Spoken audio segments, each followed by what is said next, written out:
Om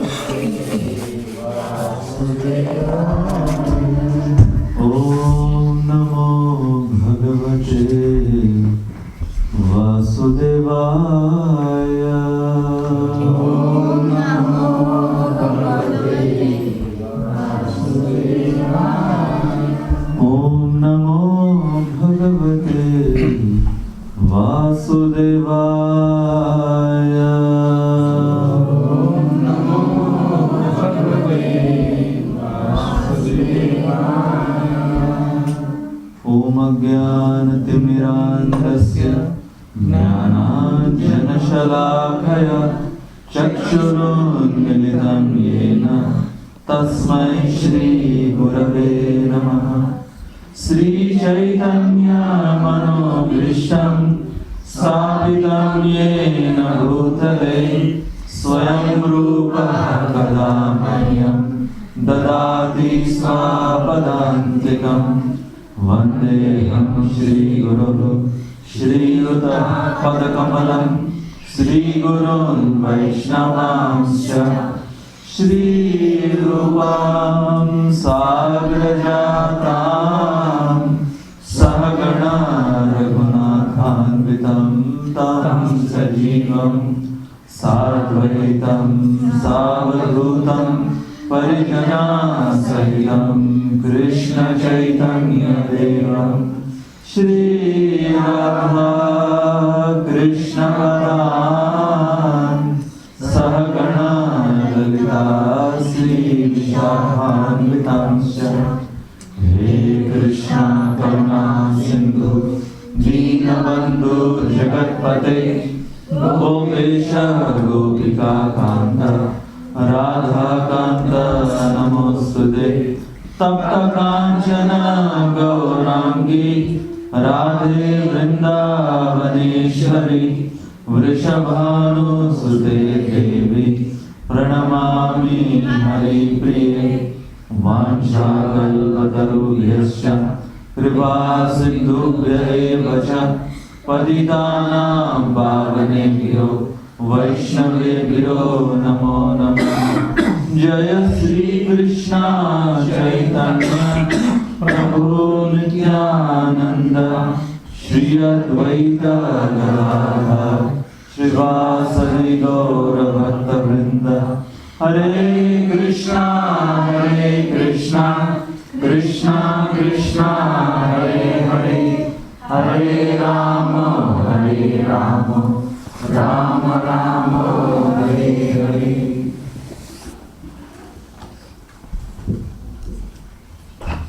Hare Krishna. Hare Krishna. So we are on the second day of our seminar, Lessons from the Life of Ajamila. Yesterday, we understood that the sixth canto in the Srimad Bhagavatam is talking about Poshanam. Poshanam refers to the protection of the Lord. And when we talk of protection, there is protection on the cosmic level and there is protection on the personal level.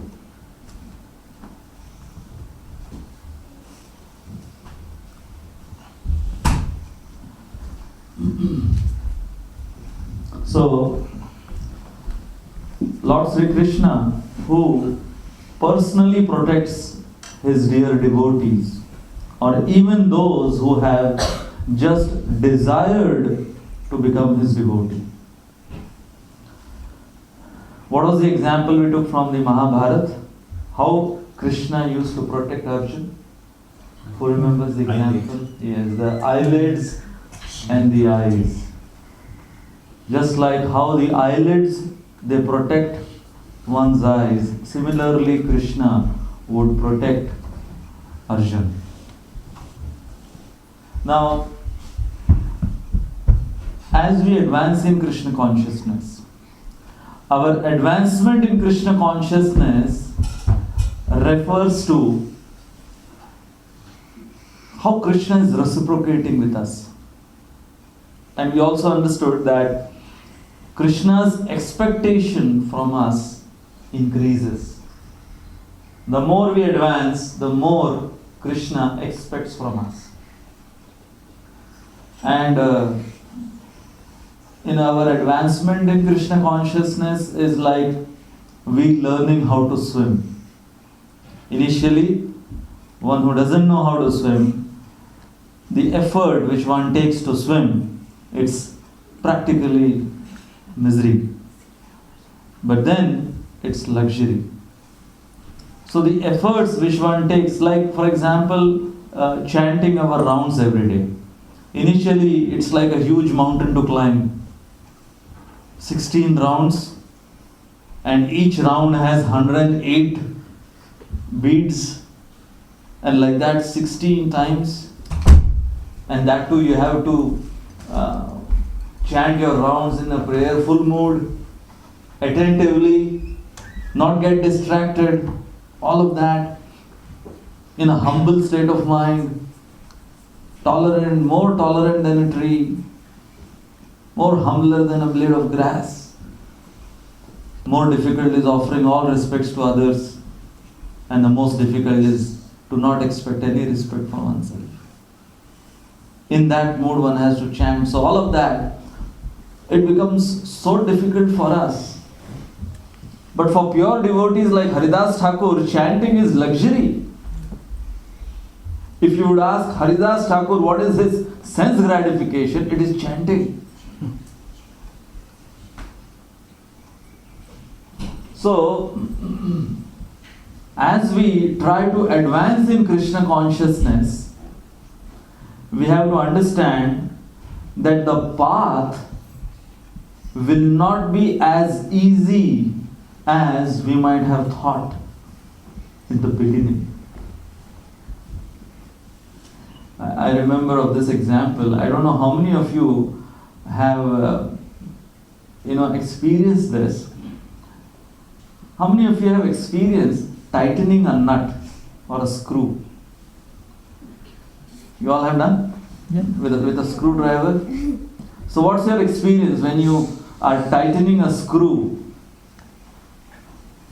What's your experience? What happens? Initially, it's It won't. easy, Initially it's easy. but as you go on, you have to put more effort. Yeah. As the screw gets more and more tightened, the effort which you have to put has to increase. Is it not? Yes. So advancement in Krishna consciousness is like tightening a screw. बोलते भी ना हमारे screw सारे ढीले हो चुके हैं, और भक्ति क्या है? स्क्रू टाइट कर रहे हैं. कहीं तो स्क्रू ही नहीं है, पहले तो स्क्रू ढूंढने पड़ते हैं. So as we advance, the trail becomes more and more difficult. The path becomes more and more bumpy. And that is a sign that yes, Krishna is really paying attention. Now, yesterday we understood that Parikshit Maharaj, what kind of character he had. He's about to die in 7 days, but he is concerned about those sinners in the hellish planet. When he heard the description in the 5th canto about hellish planets, Parikshit Maharaj is concerned about them. Parikshit Maharaj is worried about them. That's a Vaishnava. Paradukha Dukhi. So herein Parikshit Maharaj is teaching us that when we are trying to advance in Krishna consciousness, we have to come to this stage of becoming less and less absorbed in oneself and more absorbed in the mission of the Lord. And what is the mission of the Lord? The mission of the Lord is to be compassionate unto others. Like, when everything is going our way, it's very easy to be compassionate unto others. When, when my rounds are done and my prasadam is over, and I have read for the day the Srimad Bhagavatam, then it's easy, okay, now I can think of others. Now I can think of others. Now I can be compassionate unto others. But when we are in some kind of misery, just like Parikshit Maharaj, like Bhishmadev, we took the example of Bhishmadev, bed of arrows. Lying on a bed of arrows, and Bhishmadev is concerned about the other soldiers. Another example is of Yudhishthir Maharaj from the Mahabharata. Very beautiful example. When they were exiled into the forest, and how were they exiled? They were insulted like anything. As I said, everything was stripped away from them. The wealth, even the clothes which they were having on their bodies, even they were taken away. And they were literally thrown out of Hastinapur for 13 years into the forest. And Yudhishthir Maharaj, when, along with the Pandavas, when he was now about to leave for that Vanavas, Yudhishthir Maharaj, had, a look which was very strange. And Dhaumya Rishi, one of his spiritual masters, when he saw that, he asked Yudhishthir Maharaj that, a person like you who is Dharmaraj, what are you worrying? A person like you who is so much surrendered to Krishna, what is the worry on your face? Are you worrying about being in the forest for these 13 years? Are you worrying about your subsistence in the forest? Are you worrying about your future after you return back from the forest? Are you worrying about the kingdom of Hastinapur, whether you will get or not? Yudhishthira Maharaj said, no, I'm not worrying about that. I'm worrying about all these Brahmanas from Hastinapur. Because when Yudhishthira Maharaj was living in Hastinapur, it was a tradition of Yudhishthira Maharaj to feed every day thousands and thousands of Brahmanas from Hastinapur. And Yudhishthira Maharaj was worrying that if I'll be gone to the forest, I don't know what I'll be eating, what to speak of these thousands of Brahmanas. How will I feed them? Now can you imagine this, that he has been exiled to the forest and he is not allowed to take anything, just his life airs, that's it. And he is worrying about these Brahmanas from Hastinapur whom he used to serve, whom he used to feed every day. Now, if we were in Yudhishthira Maharaj's situation, and if we were exiled to the forest for 13 years, how much planning we would have done about our everyday prasadam? Forget about, thousands and thousands of other people that, like say food for life. Yudhishthira Maharaj was doing food for life every day for these Brahmanas and he was concerned about them. So these are the personalities we are talking about from our scriptures, like Parikshit Maharaj, Yudhishthira Maharaj, Amrish Maharaj. When Amrish Maharaj was cursed by, when Amrish Maharaj was, attacked by Durvas Muni. And then Durvas Muni, he was running all over when Sudarshan was following behind Durvas Muni. At that time, it took 1 year for Durvas Muni to run around the entire creation seeking for help. And for that 1 year, Amrish Maharaj fasted again. Already Amrish Maharaj was fasting, and he had just taken some water because it was the time to break the fast. And that was the time Durvas Muni became angry, and he created that demon from one of his hair follicle and wanted to kill Amrish Maharaj, and Sudarshan came for Amrish Maharaj's rescue and started chasing behind Durvas Muni. And Durvas Muni was running all over Brahma Lok, Shiva Lok, went to Vaikuntha Lok 1 year. And for that 1 year, Amrish Maharaj was fasting again. Why? Because Durvas Muni hasn't eaten anything yet. So Amrish Maharaj didn't have anything. Now can you beat this? Someone who is trying to kill you just because you had some little amount of water to break your fast, and that too he was doing it for his subjects. And Durvas Muni is thinking about Durvas Muni.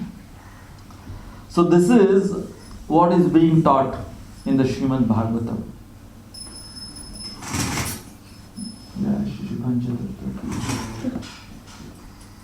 Herein we are talking about character of these personalities. And when Parikshit Maharaj is asking question, such kind of question, that what about those sinners? So now Shukdev Goswami, he becomes so overwhelmed by this question of Parikshit Maharaj that Shukdev Goswami, he starts to answer in such a way in order to test further the character of Parikshit Maharaj. So when Parikshit Maharaj has asked this question, the beginning of 6th canto, what about these sinners in these hellish planets? So Shukdev Goswami, he begins his answer by saying that through the process of karma kanda, these people can be revived. And when Parikshit Maharaj heard that answer, he was not at all satisfied. He said, how can karma kanda free someone from hellish conditions? Why they have gone in those hellish conditions? Because of their conditioning. So how can karma kanda take away someone's conditioning? And Parikshit Maharaj gives the example of the bathing of an elephant. The famous example, Kunjara Shauchavat, that when elephant takes bath, the nature, the conditioning, the habit of an elephant is after taking clean bath, he comes out and he rolls in dust again. So that's what happens with people who are simply taking shelter of some superficial method or rituals from the scriptures and not rooting out the conditionings from their existence. Now we have to understand that Shukdev Goswami, he was just testing. And later on, when Parikshit Maharaj said, no, I am not satisfied with your answer. Now how many times when we sit to listen, what is our attention span when we sit to listen? Look at the attention of Parikshit Maharaj. That when Shukdev Goswami gave one answer, Parikshit Maharaj could immediately, he could detect that Shukdev Goswami is not giving me the ultimate answer right now. Now this is one thing we have to learn from Parikshit Maharaj, how to become an attentive listener. Just like right now there are so many things happening. There are children moving around, people coming in and going out. Already our mind, even without all of this happening, our mind is so distracted. What to speak where all of these things are happening? How much attention do we pay to what is going on? What subject matter is going on? So here in Parikshit Maharaj, he immediately asked Shukdev Goswami that no, you are not giving me the ultimate answer. So when Shukadeva Goswami spoke about Karma Kand, Parishit Maharaj was not satisfied. Further, Shukadeva Goswami speaks about Jnana Kand, the process of acquiring knowledge through which one can advance and free oneself from the conditioning. No, he was not satisfied. And finally, then Shukadeva Goswami speaks about pure bhakti. Kechit kevalaya bhaktya vasudeva parayana agham dhunvanti karsneya niharam iva bhaskara. This famous verse from the 6th canto wherein Shukadeva Goswami talks about kevala bhakti, that it is only pure devotional service which can free one from all conditionings. It is only pure devotional service, by its performance one can root out one's bad habits from its very core. And we can see that no matter, like when Srila Prabhupada started this international society, and these hippies who initially started coming, what kind of conditionings they had. And when they started chanting Hare Krishna, when they sincerely started following the principles, they were into all kinds of drugs, LSD and all of that stuff. And by chanting Hare Krishna, by association, by hearing from a pure devotee, all of these things were uprooted. So herein we are talking of pure devotional service which has the potency to go to the grassroots level and uproot our conditioning. So herein the question is that we all have so many conditionings, we all have so many bad habits, why still they are having their roots in our existence? So what could be the reason? If we are in this international society, if we are chanting Hare Krishna, if we are following the principles, then still why our conditionings are having its roots embedded in our existence? Why is it still? Or it's still just with me?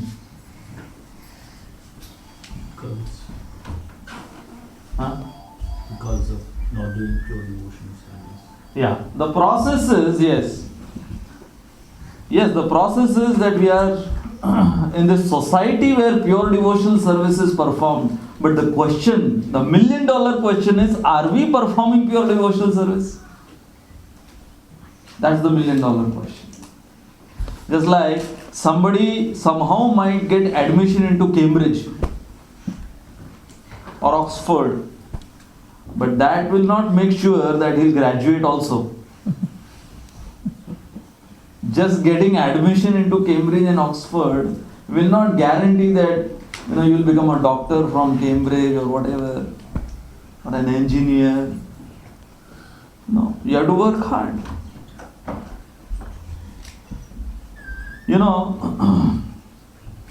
Recently I was speaking to some devotees back there in India, and the discussion was on this subject matter. The discussion was on the subject of we as practitioner in ISKCON movement, a sadhaka in ISKCON movement. So there is something called our individual success, and then there is something called ISKCON success. What happens is many times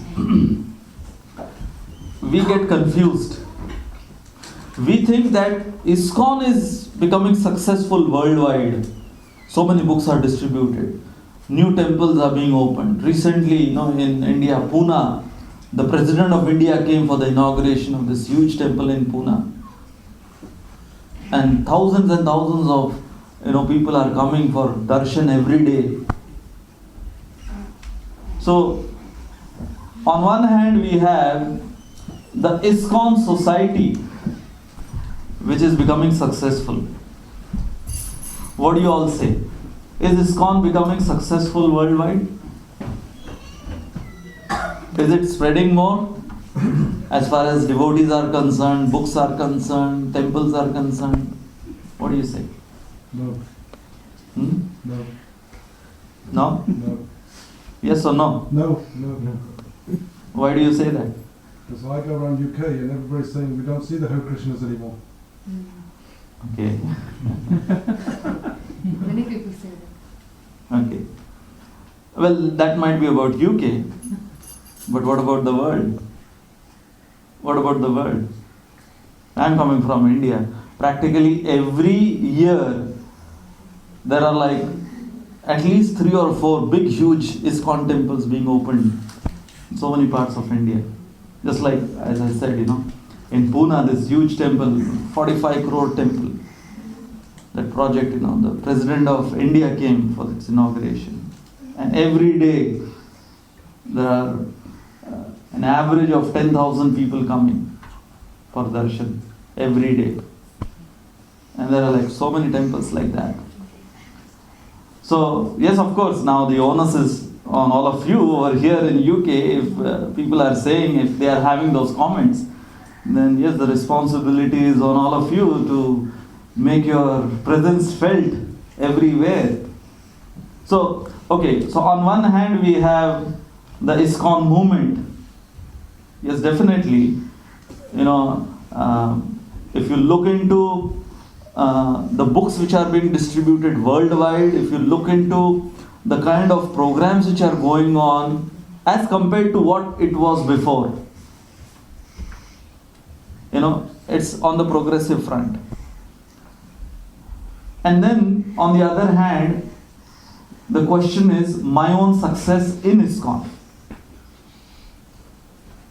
So there is my own success in ISKCON, and then there is ISKCON success, the society, the mission success. So just because the movement is spreading or the movement is becoming successful doesn't mean I am also becoming successful. As Prabhupada said, that every single member of the Hare Krishna movement has to fly his own plane. Have you heard that phrase? Everyone has to fly his own plane. Yes, we'll be taught how to fly that plane. We'll be given a plane. We'll be given a license also. But finally, we have to fly that plane ourselves. So there is ISKCON success and our success. So we should not mistake that ISKCON success is our success.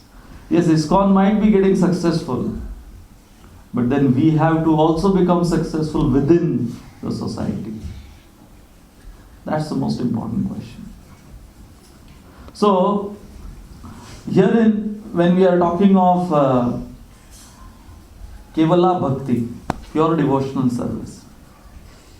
So Shukdev Goswami is giving what Srimad Bhagavatam has come to give us. Pure devotional service. No Kaitava Dharma. No cheating religion. Everything has to be pure. Now, on the way we were discussing that how spontaneously everyone is attracted towards purity, is it not? Especially we human beings, we are so much attracted towards purity. Like, if we have to drink water, we always look for pure water. How many times have you found that you are looking for some dirty water or adulterated water? You always look for, make sure the water is pure. Especially when you go to India, always carry bottled waters. You instruct also. Always keep drinking bottled waters over there. Don't risk to drink water from any tap, anywhere. And when Indians come over here, they see that you can drink from any tap. It's scary initially. But then why? Because It's all pure, they say. They say, I don't know, it's pure. Hopefully. So, when it comes to say drinking water, we want pure water. Air, what about air? We want pure air. Food, we want organic. Even, the fruits or the vegetables, even if you are vegetarian, that doesn't make sure that you are having your pure food. In that there is inorganic, there is organic. So herein we can see, as far as water, air, food, all of this is concerned, we want purity. Is it not? Spontaneously we look for purity. What about relationship? Are we not looking for purity in relationship? Yes, when people come together, they demand loyalty, they demand fidelity, they demand purity in relationship, purity in character, purity in one's consciousness. So, the more purity is there, the more you can put faith. So, if you take this proportion, that trust is directly proportionate to purity. Anything, anyone, the more pure the object is, or the person is, or the relationship is, the more trust you'll have. Like for example, children. Now we know that children, till a certain age there is purity in them. So we trust. Even, forget about we, even, anywhere else where they might not trust the adults, but they will trust small children.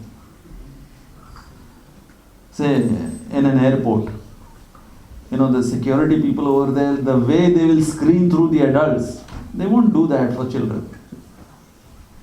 Because children, they have certain amount of purity, so that purity, it earns trust.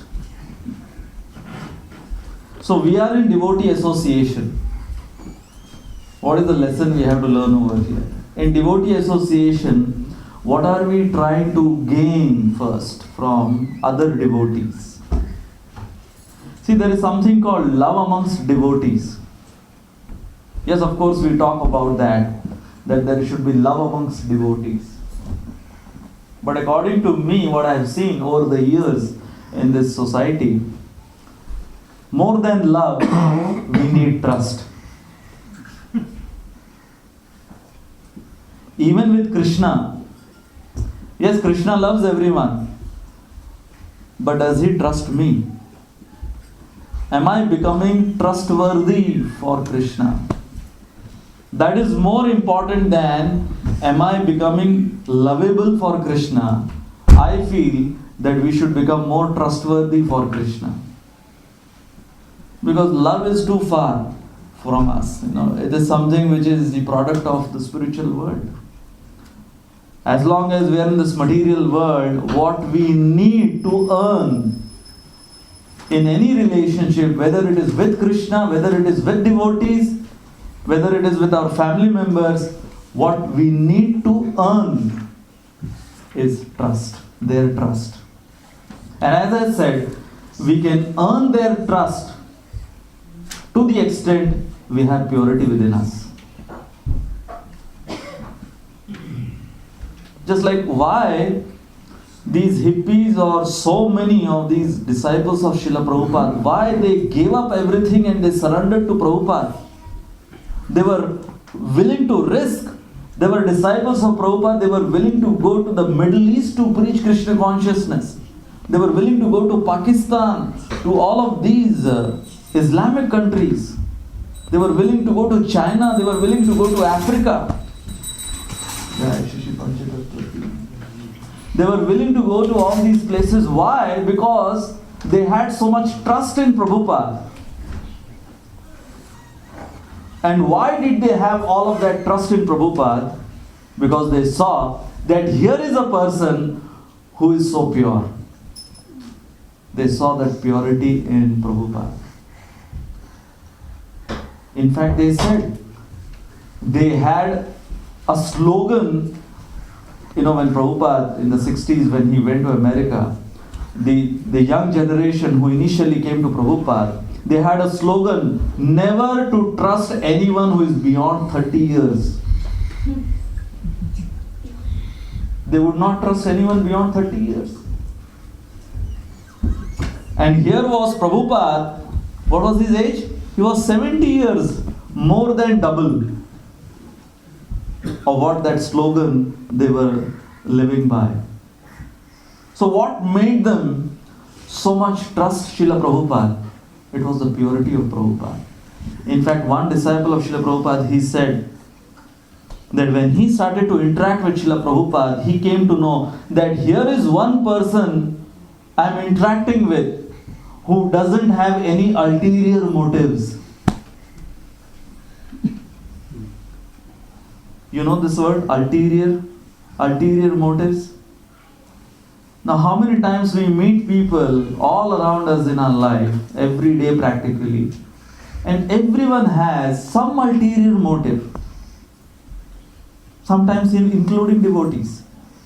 We meet and they might be good to you, but then you know that, okay, he wants some things to be done through me. And how many times do we find that someone who is interacting with me or I am interacting with someone without any ulterior motives?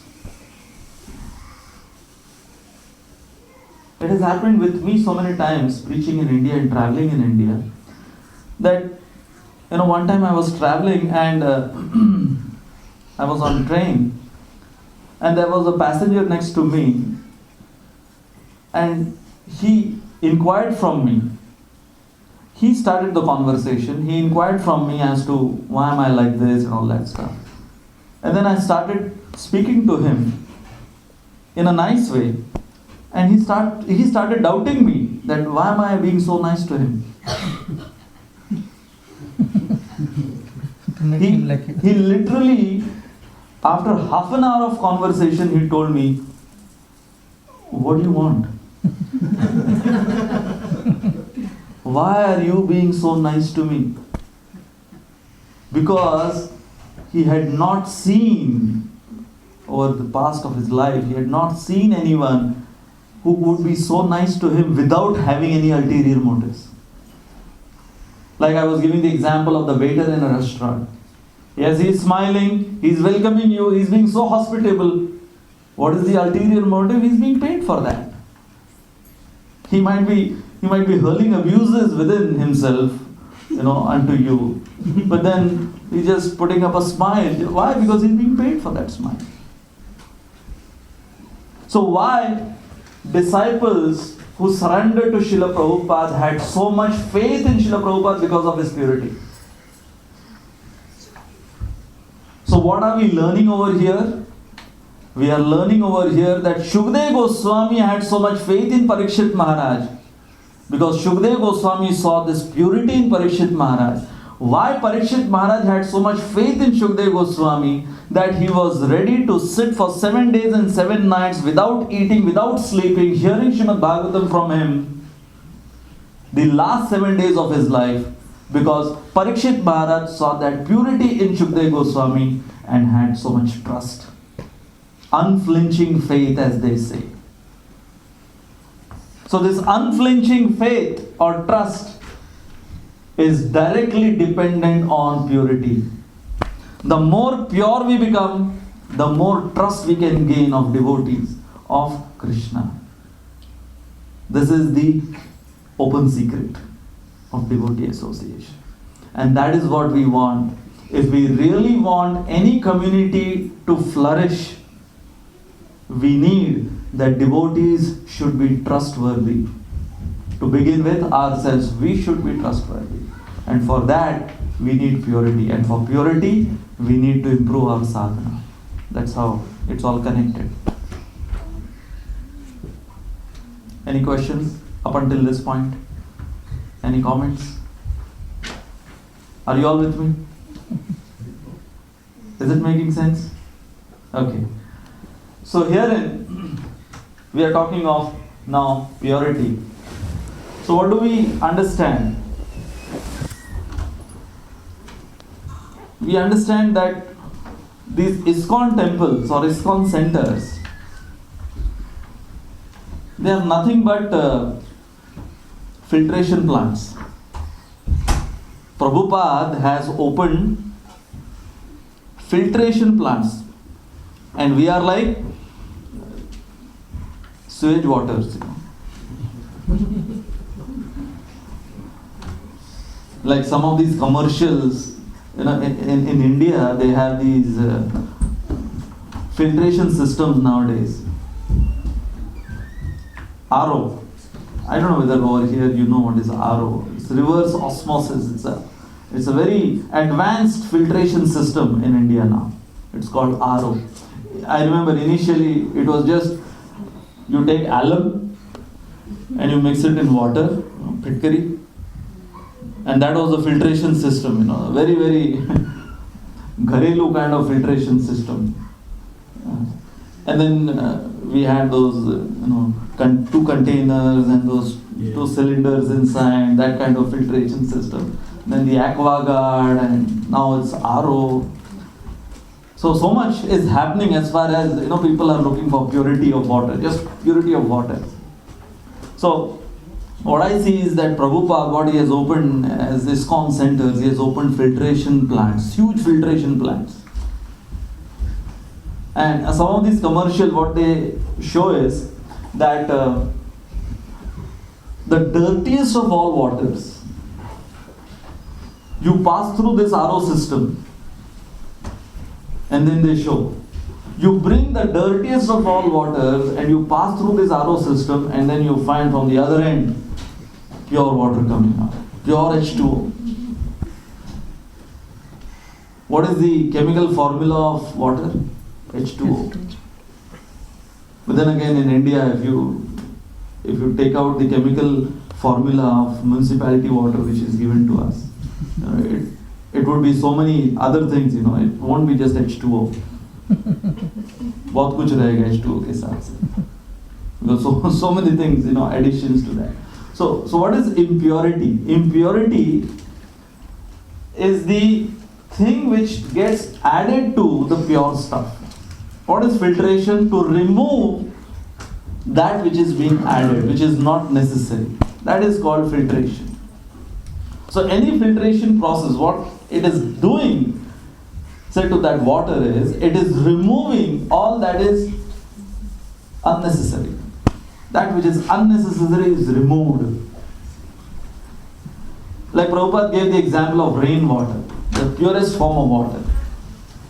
When rain, the purest form of water, as long as it doesn't touch the surface of the earth, it is purest. But then, when it touches the surface of the earth, then all the additives goes in that and becomes impure. And then you have to purify it. So, in our case, we came into this filtration plant, and to the extent we are ready to pass through the filtration process. The filtration process is quite a tiring one for us.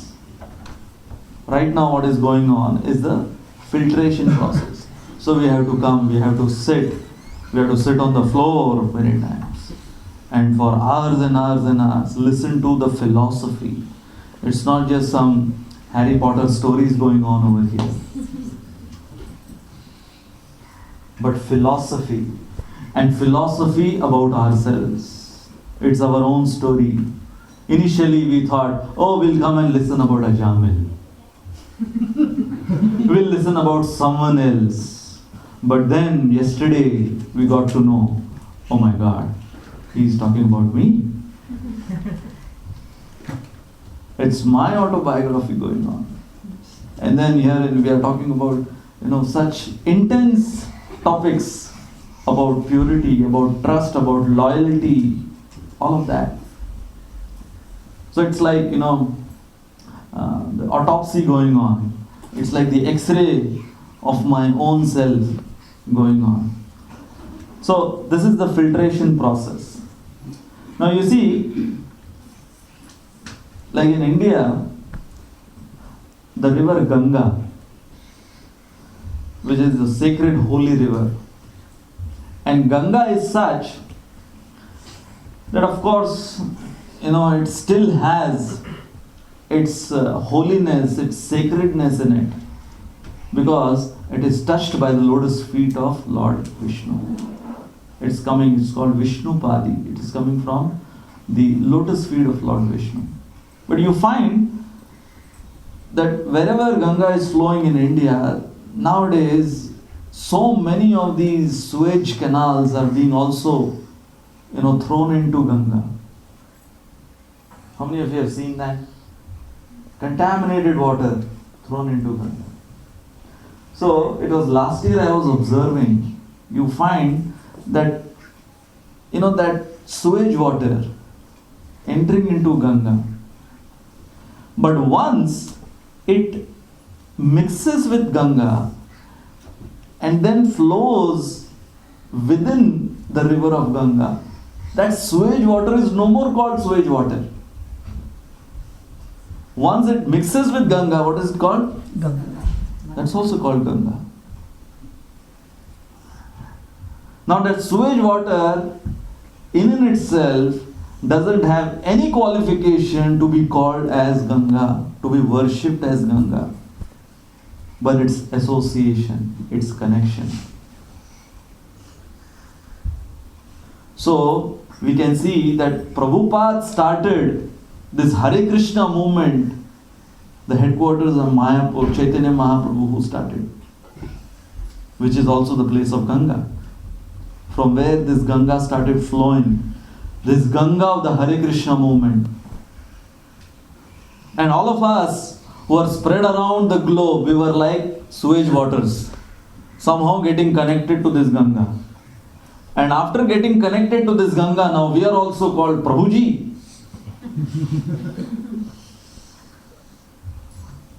People look at us and they also regard us as the followers of Chaitanya Mahaprabhu. So what is our qualification? What were we? We were like that sewage water.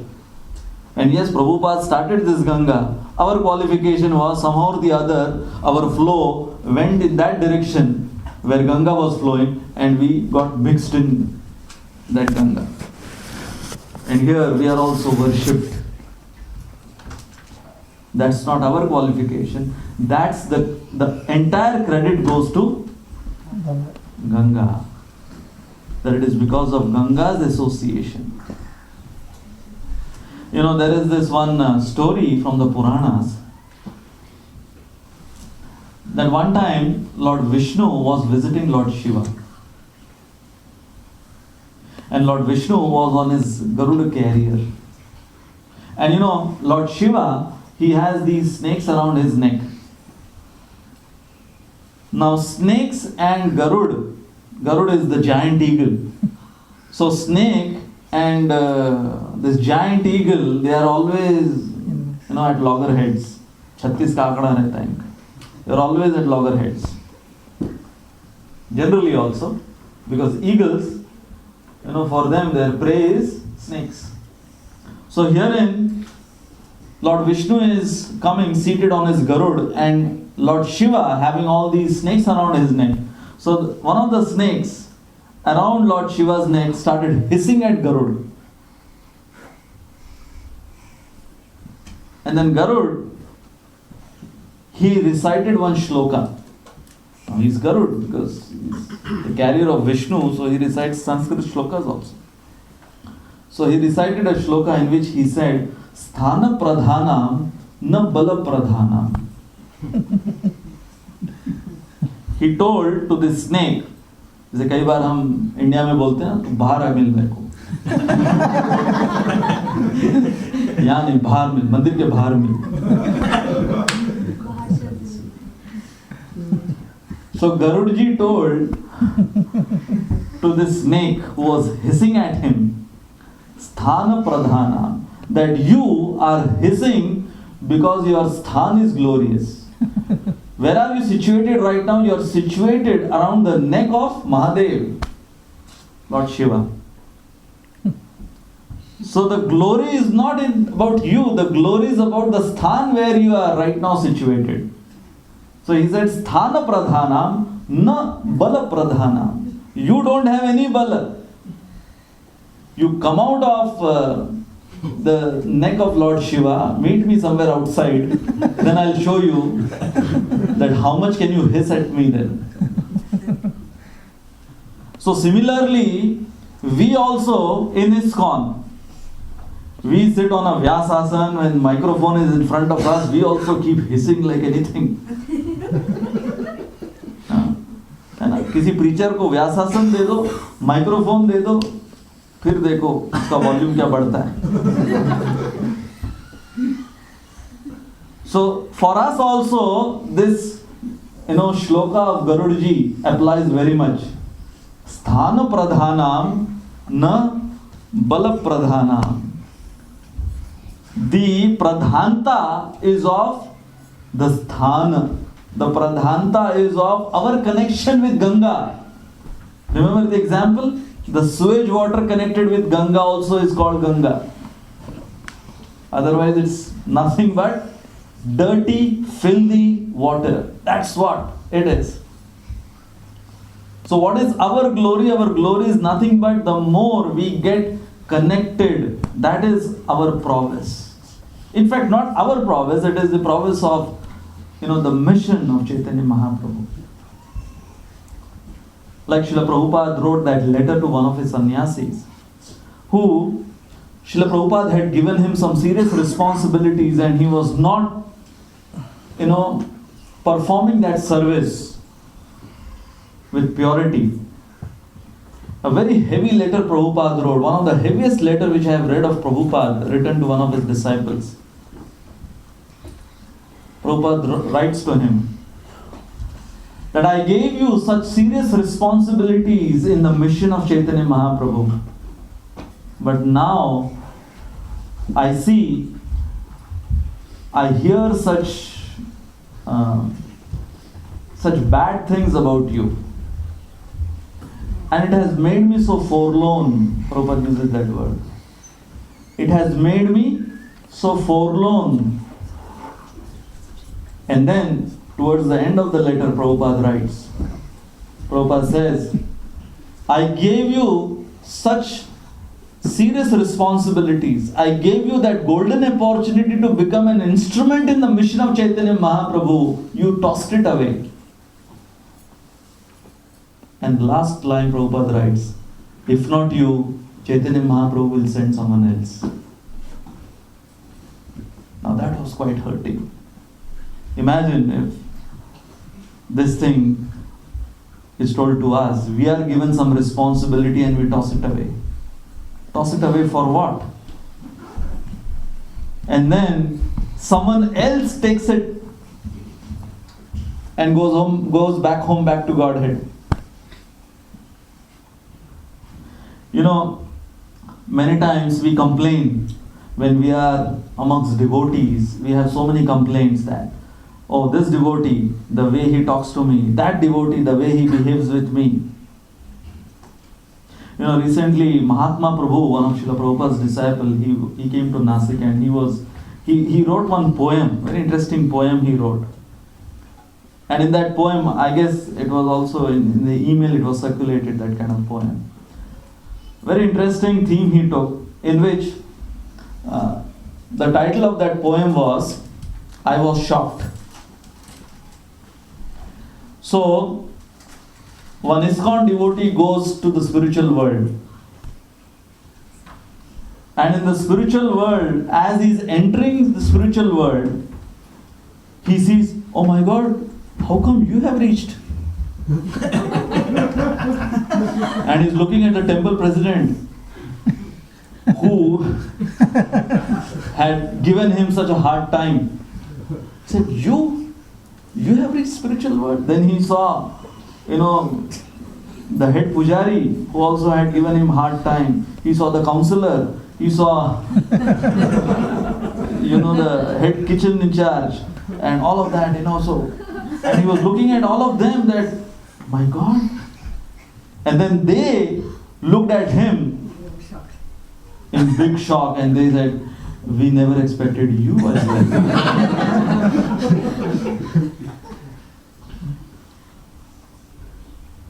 Like, when Srila Prabhupada's these disciples, Brahmananda Prabhu and another devotee, they were not, getting along with each other. So Prabhupada said to this devotee, you better start getting along with Brahmananda because soon you will find him in spiritual world also. So get used to. So herein we are talking of in devotee association, what we have to look for each other is that trust. And what we have to give to each other is that trust. And that is what is spiritual world. Unless we have that spiritual world coming over here, unless we have the spiritual world adventing over here, in our relationship, even in a small community like this of Manchester, we cannot expect to go to the spiritual world. Like over here you have these curtains, but the altar which we have in Nasik, it's the same like how we have in Chowpatty. How many of you have seen the altar of Chowpatty? Radha Gopinath temple. The sliding doors. And it's the same sliding doors we have in Nasik. Exactly the same. And one thing I was observing in it, that altar, most of the altars like that in ISKCON, they can only open from inside. How many of you have observed that altar, Radha Gopinath's altar? It can only, the sliding doors can open from inside, not from outside. Because the latch, the lock is from inside. So I was, contemplating on that the spiritual world is also like that. The doors open from inside. What does that mean? Somebody has to be. That we cannot barge in. Just like you cannot barge in the altar. Whenever the Lord is ready after his Shringar or after his Bhoga, whenever the Lord is ready, then yes, the Lord gives his darshan. That's how the altar functions. That when he is ready, he gives darshan. And what are we doing outside? We are knocking. The whole life, what are we doing? We are knocking on the altar door. And how are we knocking? What is the way we are knocking? By chanting Hare Krishna, Hare Krishna, Krishna Krishna, Hare Hare, Hare Ram, Ram Ram, Hare Hare. So this chanting of Hare Krishna is nothing but knocking on the altar door. And the more intense is our knocking, the faster the altar door will open. And that is what we are expecting. That we cannot barge in the spiritual world, but we have to become eligible, qualified by our sadhana, by our purity.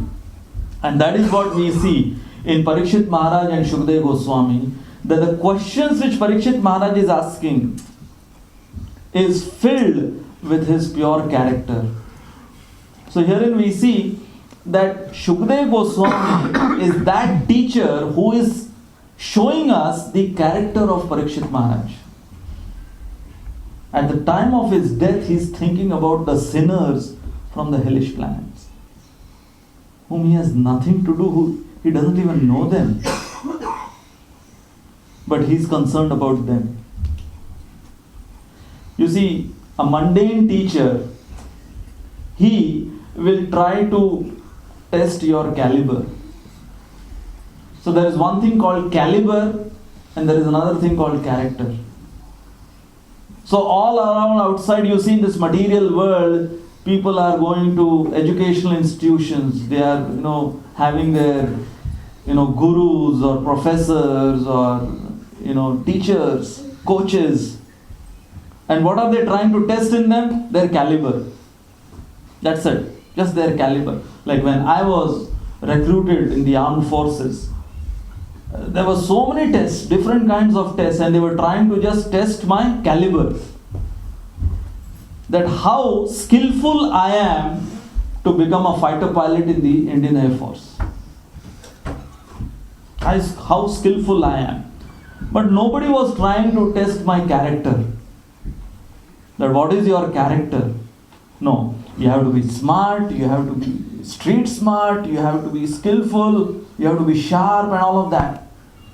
I remember, the final question which was asked to me in my interview when they were selecting me as a fighter pilot.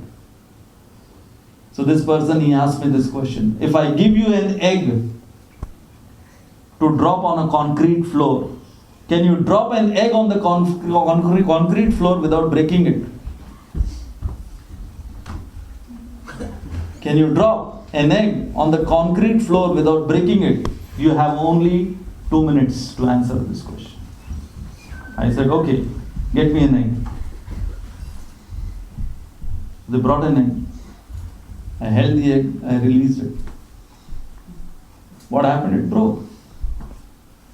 So the interviewer, he asked me, so what's your point? I said, well, you said, can I release an egg on the concrete floor without breaking it? You didn't mention what? You didn't mention whether egg or the concrete floor. So, these kind of questions, did you understand? Yeah. There was another question. He asked me, there was a window, and he said, can you stand on that window and jump? So I said, yes, I can do that. So I stood on the window pane and I jumped inside the room. Because he didn't mention where to jump. Jump outside the window or jump inside the window. So these are the questions which they would ask to test that what is your presence of mind, how skillful you are materially. But none of the questions were about character. And herein we are talking about these two personalities like Shukadeva Goswami and Parikshit Maharaj. What are they discussing? They are talking about the purity, the character of each other. And that is what Parikshit Maharaj wanted when he was asking questions. No, I am not satisfied with your karma kanda answer. I am not satisfied with your jnana kanda answer. I want what is the ultimate process by which one can be purified from the grassroots level. And that is Kechit Kevalaya Bhaktya. And now, then Shukadeva Goswami gives the example of Ajamila. That someone like Ajamila, who was a gross sinner, just by chanting the names of Narayan, or by performance of pure devotional service, even unknowingly, he was purified. He was saved from the clutches of Yamadutas. So what happened with Ajamila? Ajamila, who, now Shukadeva Goswami begins the story that Ajamila, who was a pure Brahmin, and he lists the qualities. There were 16 qualities of Brahmin which Ajamila had in full, complete. 16 qualities. Just like we have 16 rounds, but no qualities. So Ajamila had 16 qualities of being a pure Brahmin. And one day he went to collect some firewood, to collect some ingredients for his daily puja to give to his spiritual master. And he saw, on the way back, he saw that there was a prostitute who was enjoying with a Shudra, with a low-class man. And when Ajamila saw that, herein, Ajamila, he had never seen that before. a degraded scene like that. He had never seen that before. So the problem started not by just seeing that. The problem started when Ajamil started to contemplate on that.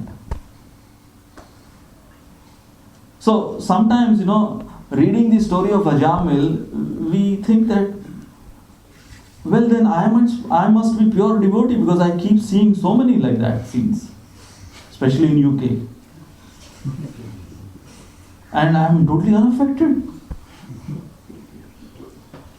Now what happens is we have become so desensitized that, many times our consciousness has gone so much, stone cold, as they say. But Ajamil was very sensitive. But the problem was, he started to contemplate on that. So herein, what is the next lesson which we learn? The next lesson we learn is, even though we are performing our pure sadhana, Maya can attack us at the least expected time. Ajamil was not expecting such a scene to be seen. He was going, it is explained in the Purana that every day he was passing that forest path. And he had never seen.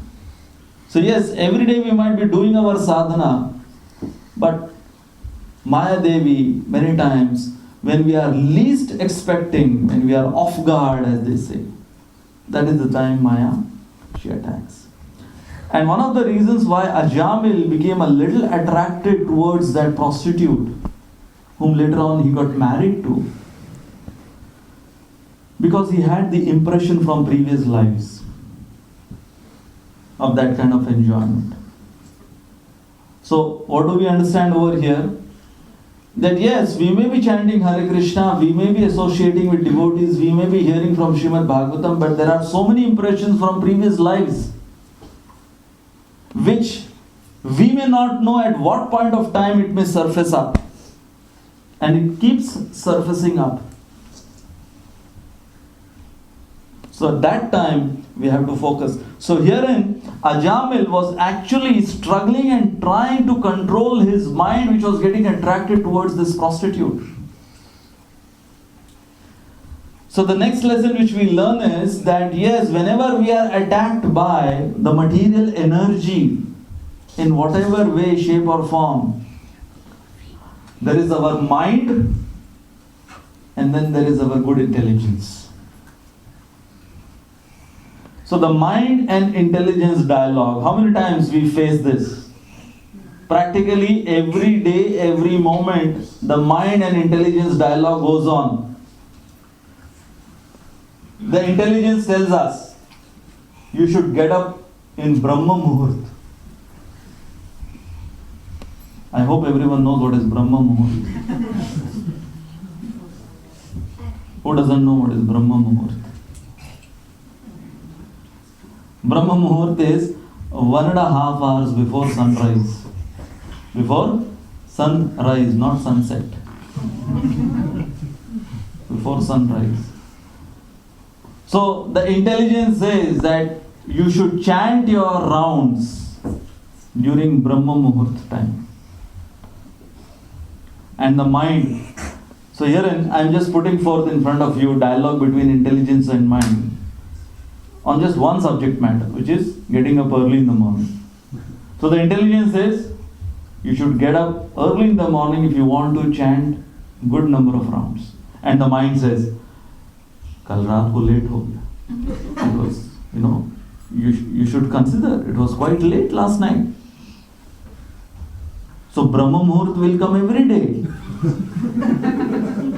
That's how the mind tries to convince the intelligence. And the intelligence says, who knows whether you will be alive the next day. And the mind says, well, see, how many ISKCON devotees are up at this time?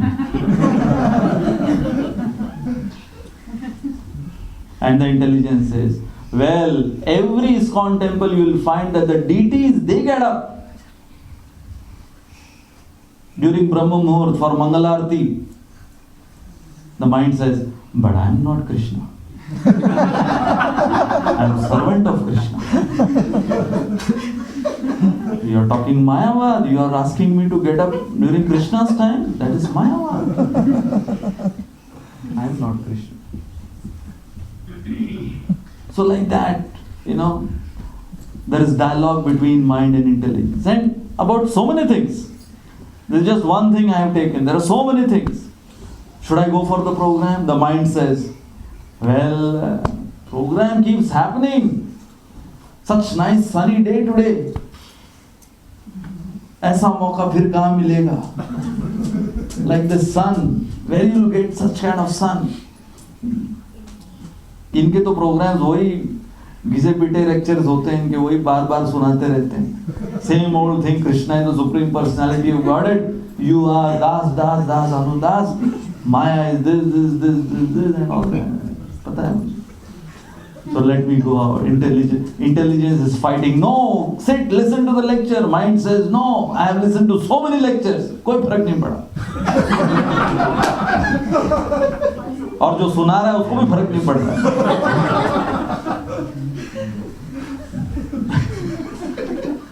अरे मेरी बात तो छोड़ो, जो सुना रहा है उसको फर्क नहीं पड़ रहा है, तो मेरे को क्या फर्क पड़ेगा?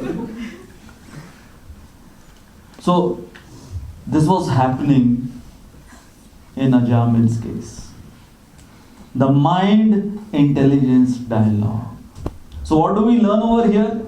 What is the next lesson? Ajamil, he fell prey to that particular temptation of Maya because he gave in to the mind. Because mind will always present to you what it likes and what it dislikes. Whereas intelligence, good intelligence will present to you what is right and what is wrong. And when you advance in Krishna consciousness, initially, intelligence, when we come to Krishna consciousness, intelligence puts forth in front of us, this is right, this is wrong. But when we advance, there is something called moral discrimination and something called ethical discrimination. Moral discrimination is between right and wrong. Ethical discrimination is between two right things, which is more difficult. It is very easy to choose between right and wrong, which is black and white. But more difficult is to choose between two right things. How many times have you found yourself in this predicament that there are two right things to do? Gulab jamun खाऊं या sweet rice खाऊं? Both are Mahaprasad. Both are sweets. Both I like. Both are there. But I have only one stomach. What to do? हमारा धर्म संकट वहीं पे रहता है खाली. Personalities like Srila Prabhupada, for them, they would be thinking about whether I should go to London to spread Krishna consciousness or America to spread Krishna consciousness. And we are stuck in gulab jamun and sweet rice. So yes, we are talking of moral discrimination and ethical discrimination. So moral discrimination is very easy initially between right and wrong. But ethical discrimination, give you an example from Damodar Leela. Mother Yashoda, on the day of Diwali, in this Damodar Leela, she is feeding baby Krishna her own milk. And the milk in the kitchen is boiling over. We all know this story. So here is Mother Yashoda's predicament, her dilemma, that what to do. Should I keep feeding my baby Krishna or should I take care of the milk inside? That's called ethical discrimination. Now, if we are in this situation in our Krishna consciousness when we have two services to be performed for Krishna. And we are in a dilemma, which one to do? Should I do deity worship or should I do book distribution? Yes, we are advancing. When we are in a dilemma, should I go for a movie or should I go for satsang? We are in problem. Should I repeat that? You got it? If the dilemma is, should I go for a movie or should I go for satsang? We are in problem. But if the dilemma is, should I do deity worship or should I go for book distribution? Yes. This is good. This is a good predicament. Just like Mother Yashoda. Should I keep on feeding my baby Krishna my own milk or should I go and take care of the milk in the kitchen? Because the milk in the kitchen was also meant for Krishna. And her own milk definitely was for Krishna. So this is called ethical discrimination. And when we reach this level, wherein these kind of crossroads we come across, as Mother Yashoda was, when we are at these crossroads, we have to understand that yes, we are advancing in Krishna consciousness. Wherein we have two right choices to make, or we have to make a choice between two different alternatives, which are right things. So herein, Ajamil, it was quite black. He was married. Ajamil was married at that point of time. What he did, he brought that prostitute, he married that prostitute, and he, in today's language, he divorced his wife and married a prostitute. So herein, we can understand what is the effect of contemplation. Now it is explained that how much time did Ajamil associate with that prostitute as far as seeing that prostitute? Few moments. Few moments Ajamil associated with that prostitute, and just through sight. He didn't even know who she was. He didn't even know what was her background. So herein, another lesson which we learn from this part of Ajamil's story, that a little inattention, Ajamil had a little inattention in his sadhana. But what were the consequences? The consequences was not little. Inattention was little, but the consequences were not little. What was the consequence? That he gave up his wife, gave up his family, married that prostitute, and to maintain that prostitute, he started committing so many sins. And he became a gross sinner to the extent that Yamadutas had to come to take away his soul to hell at the time of his death.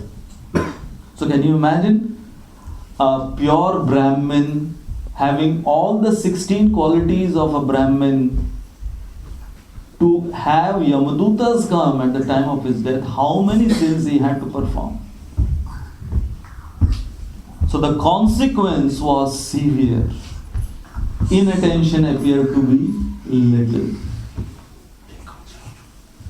Okay. Now there is one verse in the Bhagavad Gita which talks about little amount of devotional service and the result is huge. Who knows what is that verse? And there's no loss of diminution. Yeah. You know the Sanskrit? I don't know something. Okay. Who knows the Sanskrit? Neha Vikramanasha. Yes. Neha Vikramanashosti pratyavayo na vidyate swalpam apyasya dharmasya trayate mahato bhayat. So that word swalpam means little amount of devotional service which one performs, one is saved from mahato bhayat. Mahato means great. Bhayat means greatest fear. And Prabhupada writes in the purport that the greatest fear for the living entity is to glide down into the lower species. So herein, if we reverse this verse in its logic, what is the logic presented by Krishna? Swalpam dharmasya mahato bhayat. So little amount of devotional service can save one from mahan bhay. So if we reverse this logic, what we can see in Ajamil's case, that little amount of sense gratification will put us in mahato bhayat. Are you getting me? In devotional service, little amount of devotional service can save us from mahato bhayat. So little amount of sense gratification can put us in mahato bhayat. And we can see Ajamil. That's what happened with Ajamil. Little amount of sense gratification put him in greatest danger. So herein, what do we learn?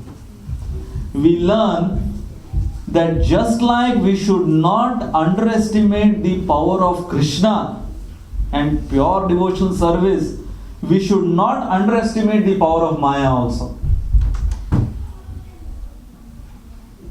A devotee slips away from devotional service for two reasons. First reason is when he starts underestimating the power of Krishna, and the second reason is when he starts underestimating the power of Maya. So if we really want to be secured in our devotional service, we should be knowing, we should be learning the art of proper estimation of the power of Krishna and proper estimation of the power of Maya. Both. Then only we can secure our devotional service. So Ajamil, yes, he was properly estimating the power of his Brahminical duties, but he underestimated the power of Maya. And that was the problem in Ajamil's case. Now, how many times it happens that we kind of slip away in the name of convenience. In the name of convenience, we try to compromise on the strict principles of devotional service. Why the principles of devotional service are made so strict? It's only in this material world. There are no regulative principles followed in the spiritual world. In the spiritual world, it's not that over there they take vows that, okay, no meat eating, no intoxication, no illicit sex, no gambling. No. Over here, we need all these regulations and this strictness. Why? Because temptations are all around. The forbidden apple, as they say, it's all around. So therefore, a little inattention, slowly it develops. It just grows on us. That little inattention grows on us. Now, how many times have you felt that after coming to Krishna consciousness, I have gained some strength to practice principles which I had never imagined I would be able to do this.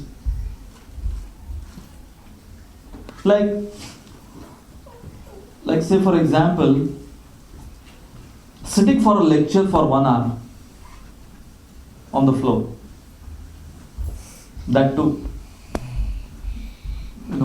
philosophical lecture. We could have never imagined.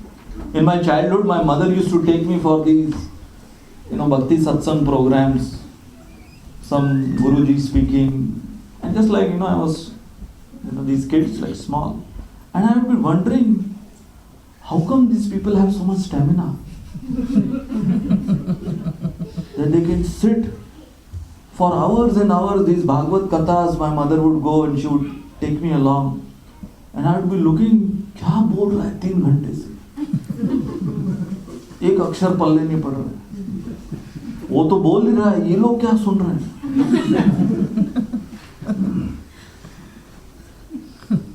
So yes, we would have never imagined that one day we would have that stamina to sit for a lecture, a philosophical lecture, which appears to be so boring and so dry, not very colorful like the TV programs.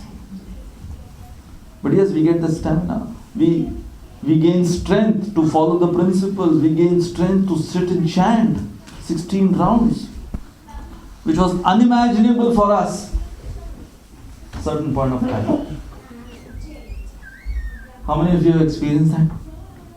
It was unimaginable that we could, especially Indians, we could give up tea and coffee. To give up tea and coffee is like giving up my life affairs. To give up onion and garlic, to give up whatever was my favorite and all of that, it was unimaginable. To get up early in the morning, I'll tell you honestly, I myself, I never woke up in my childhood before 9:30 in the morning. Now, my school was at 10:30, so.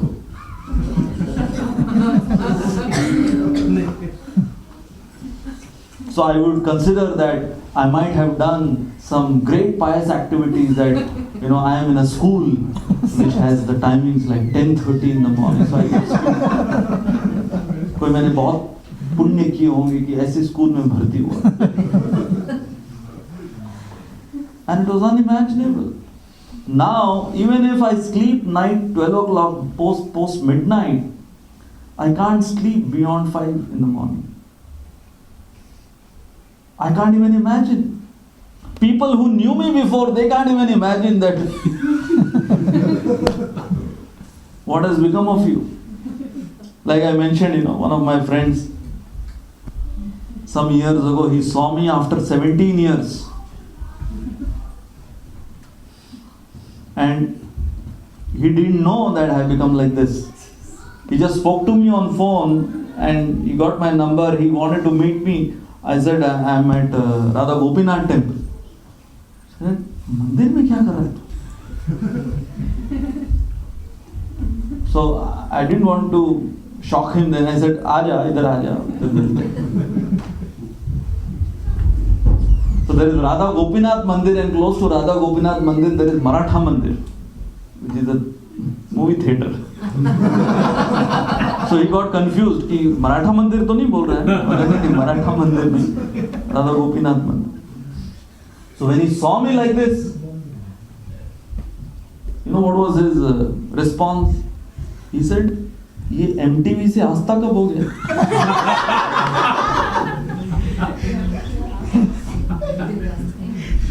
ये आस्था channel कब से हो गया तू? So many things we can't even imagine about ourselves that we could accomplish all these things after coming to Krishna consciousness. That we could deliver a talk, we could give lectures, we could sing Mangalarti, we could chant Sanskrit. We could never imagine. So how it all happened? Small changes. Slowly, gradually, small changes. So herein, what I'm trying to say, the lesson which we learn from Ajamil's example is, if Ajamil could change his entire life based on small inattention, what do we learn? That if we pay small attention to small details, how much we can make changes in our spiritual life.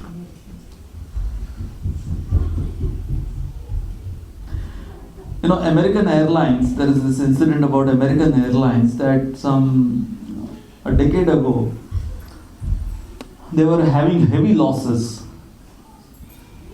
And they were trying to, work upon it, how to bring back the deficit. So in one of the board meetings, one manager of the American Airlines, he suggested, and his suggestion was actually ridiculed upon. People started to make fun upon his suggestion. His suggestion was that on plane, on board, we serve our meals, the regular meals which we serve to the passengers. And in that meal, we serve out a salad. And in that salad, there is one olive, along with the lettuce and all that. We give one olive. So his suggestion was, just remove that one olive from the meals which you serve out. Remove that one olive. Now this suggestion appears to be like they are having a board meeting that American Airlines is having heavy losses, and his suggestion is you just remove that one olive. And they tried it. In 6 months, they could save $40,000. It's a true story. In 6 months, they saved $40,000 just removing one olive from all their flights on board the salad.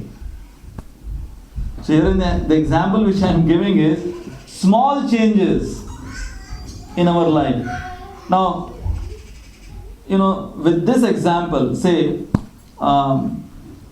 if we in our sadhana bhakti, if I am not able to get up 6 o'clock in the morning, don't give up hope. Even if you are getting up 10 o'clock in the morning, start with 9:45. Start with 9:45 a.m.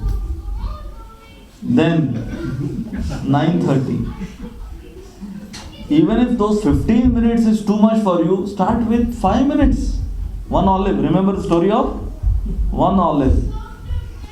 And you will find that maybe in few months' time, maybe in 6 months' time, that on your own, without an alarm clock, you will be up early in the morning, Brahma Muhurt time.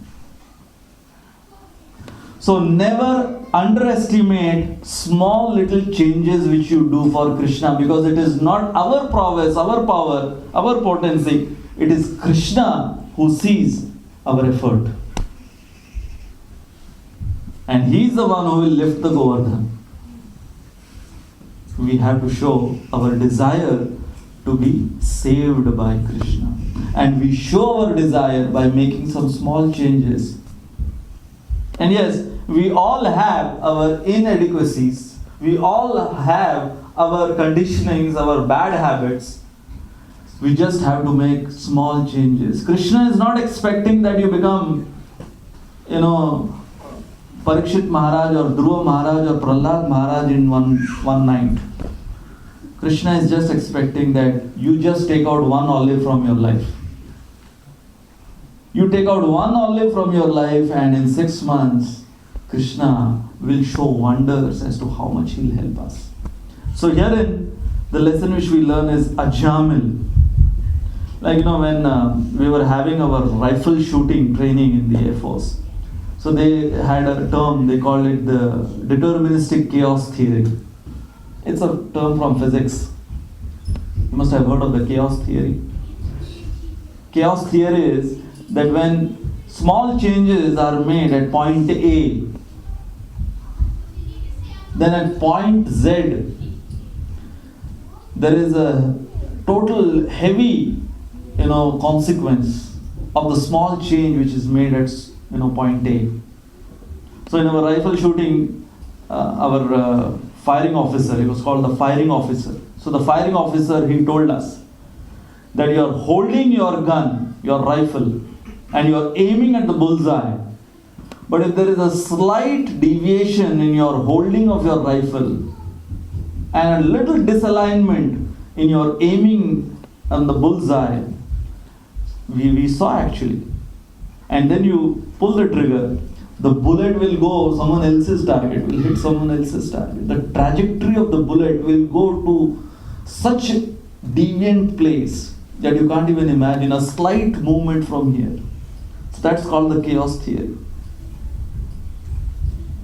And in the chaos theory, they say that it's called the butterfly effect also. That if a butterfly is flapping its wings in Brazil, then the ripple effect of that is you'll have a tornado in Florida. I don't want to confuse you with this. Okay. The point is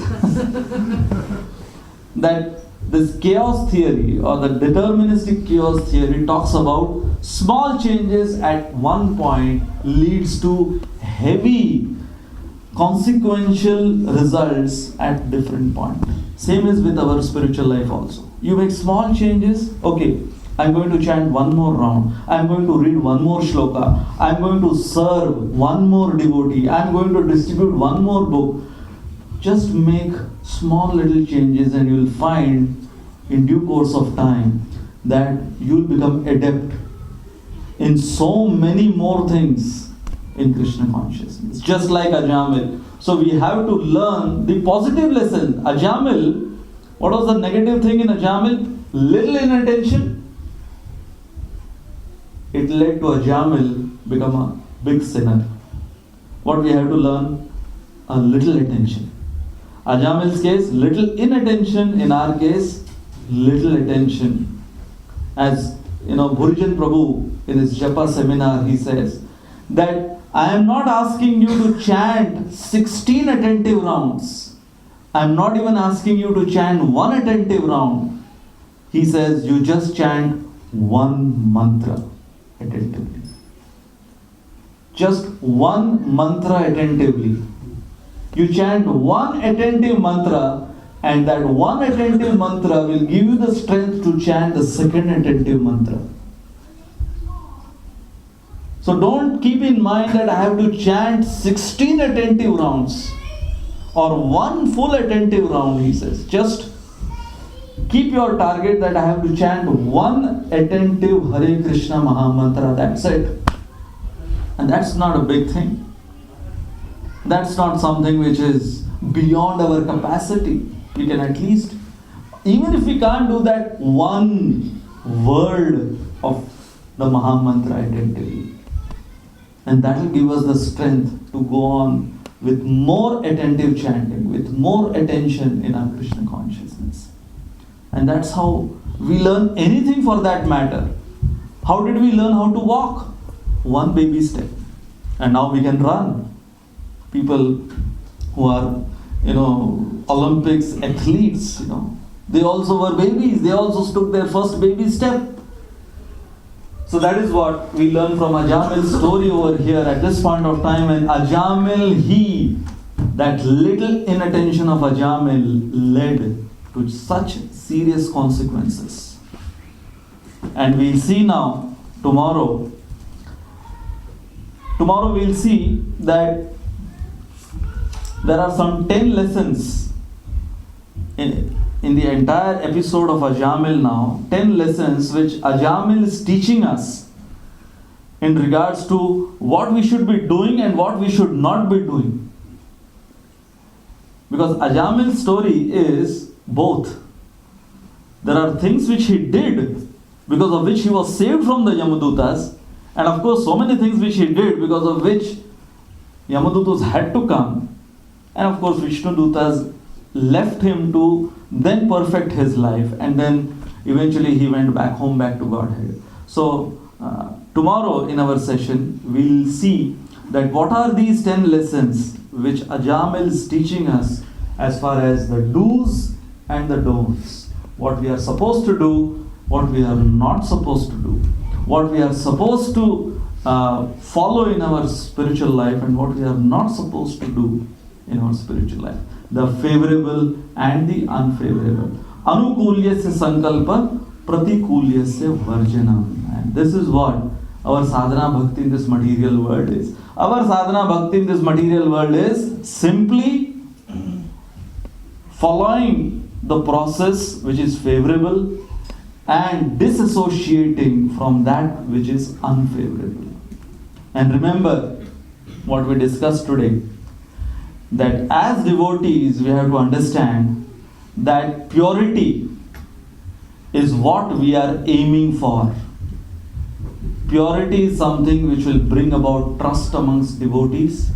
Purity is something which will bring about trust in our relationship with not just devotees, but with our own family members. And definitely purity is which will bring about trust between our relationship with Krishna.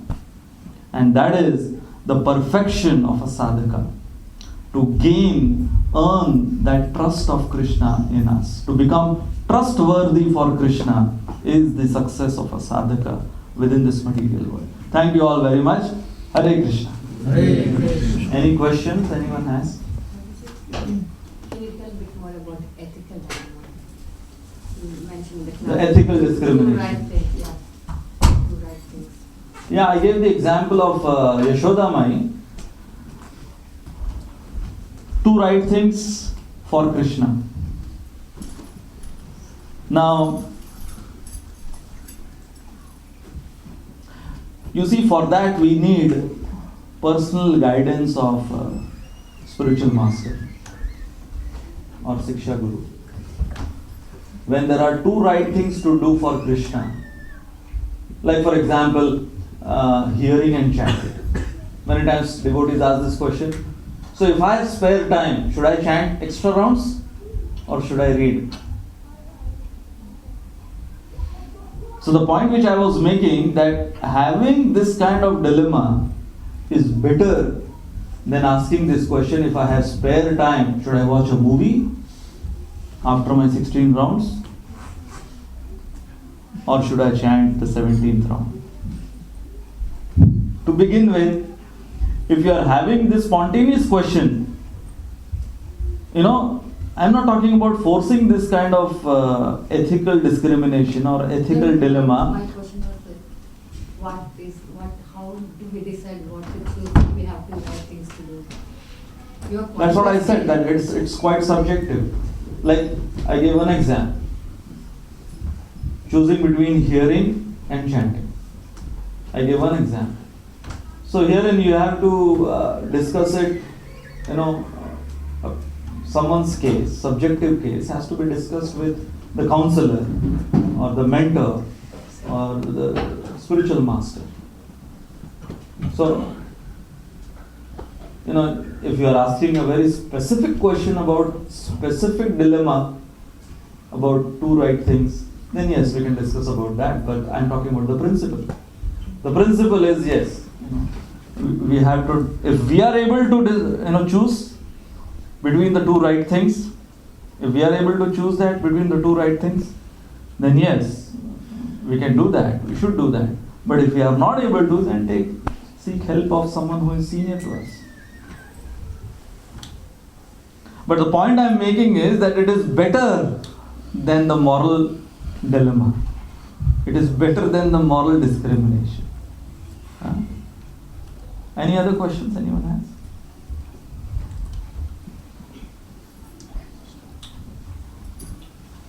There is one question from Mahan. Yeah. Probably give you a parallel example to what you asked. If you read Mahatma Gandhi and Search for Truth, he had the dilemma of time. Does he devote more time to his children? And his son has written about how much time Gandhi gave to his own family as against the greater good of the nation. Both are right things. Devotion of time to your family or the greater good of society or India or Bharat or whatever we call it. It is an ethical discriminatory question. Yeah. But the limitation is time. He has a finite time on the planet in his life at that moment. And how does he separate that for his family, which he is rightfully asking of his time, and a nation which is looking for guidance from him to go forward? Who is right and what should he do? That is an ethical dilemma. Yeah. Good example. So herein we are talking of we who are finite. And we are within time and space, this finite world. And then the things which we have to choose are things wherein, we don't have control over time, we don't have control over space. But then there are things which we have to do which are definitely unavoidable. So at that point of time, there has to be some sacrifice. Like Srila Prabhupada also, the same thing. Srila Prabhupada had to preach Krishna consciousness all over the world, and then he had his family. So if he would have continued with his family, he wouldn't have started this Hare Krishna movement, gone all over the world and preached Krishna consciousness. So he had to sacrifice. So when we talk of ethical discrimination, yes, one thing, even one good thing has to be sacrificed. Like Mother Yashoda, she was feeding her own milk and she had to sacrifice that joy of feeding her own milk to save that milk in the kitchen for Krishna again. So whether it is moral discrimination or whether it is ethical discrimination, there has to be an element of sacrifice. Love means sacrifice. When you're talking of love, there has to be an element of sacrifice. And that sacrifice is not an austerity. That sacrifice is done again out of love. It's called the labor of love. Thank you for that example. Anything else? Okay. So once again, thank you all very much for your patient hearing, and we hope to meet again tomorrow for our third session, Lessons from Ajamila. Jai Shri Prabhupada Ki Jai.